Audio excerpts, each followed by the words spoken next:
Alright, folks. There's some news are coming in, and I have been trying to, like make sure that these reports are right. Things have changed a little bit in 2020, and the time, this year ends. DJI is finally going to launch something that I have been waiting for a long time to switch from my analog drones. It's going to be the DJI FPV Combo.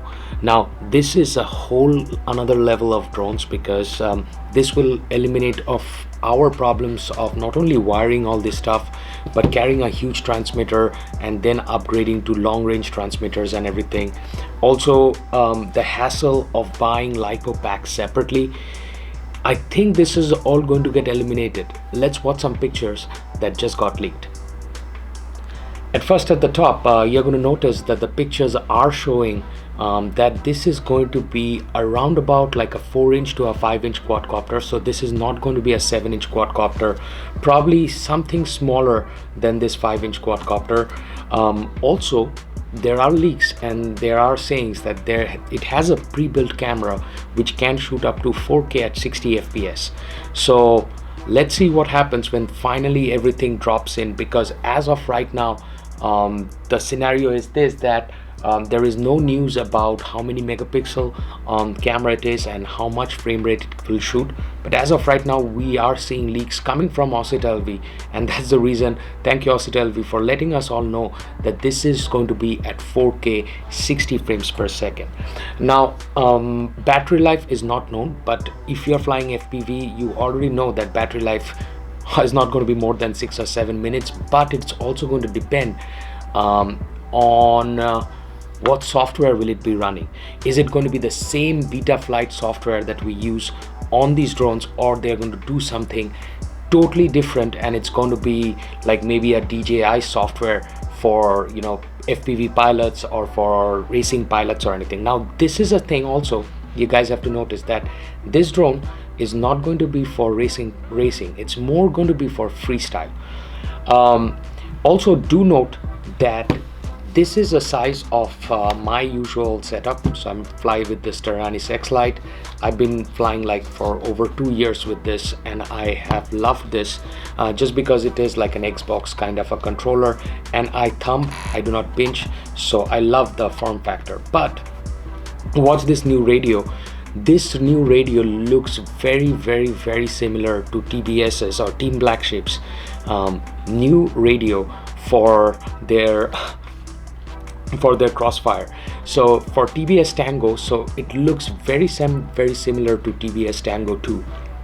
That's actually one more key factor that we need to note.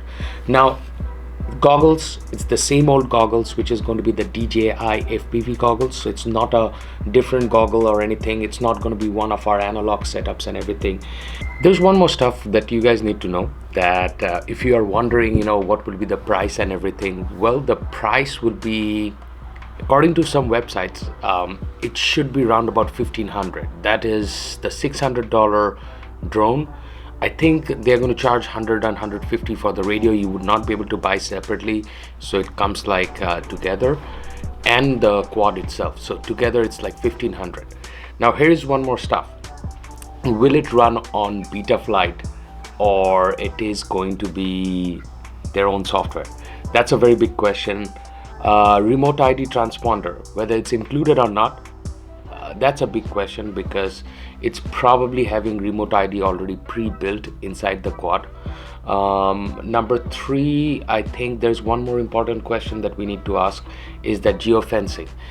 Will it have the same geofencing as DJI Mavic Mini 2's Mavic Flies are plagued with? Remember this, the DJI Mini 2 and Mavic Air 2 are the two quadcopters that use the new Fly app, DJI Fly app, and they are not hackable, so nobody's hacking that, and hence security is much more better on them. So they're having better geofencing. While if you're having a Mavic 2 Zoom, Mavic 2 Pro, you can go to low limit drones and you can remove the geofencing. So if geofencing happens, folks, it's going to take a heavy toll. I'm only talking about restricted to Los Angeles. I do not know what's going to happen elsewhere, because out here literally with the DJI quadcopter, it's kind of impossible to fly them nearby at all, because this is one of the heaviest air traffic zones. So we usually head over to like outskirts of Los Angeles to fly our quads and everything. But when we get projects, that's where the problem happens. Range and everything will be discussed later once we get more updates on this new quadcopter that's arriving in the market. I am super excited. The only reason behind is that analog, I have been on analog, I have tried out Bifrost system. This one is still running Bifrost.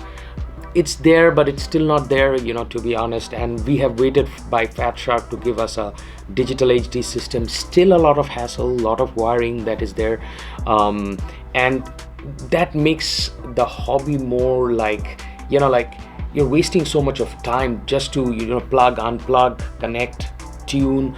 I know this isn't a part of the hobby, but if somebody comes up with a superior software like DJI, I am definitely pumped up to switch from analog to digital FPV system. So take care. See you folks on another episode. Goodbye.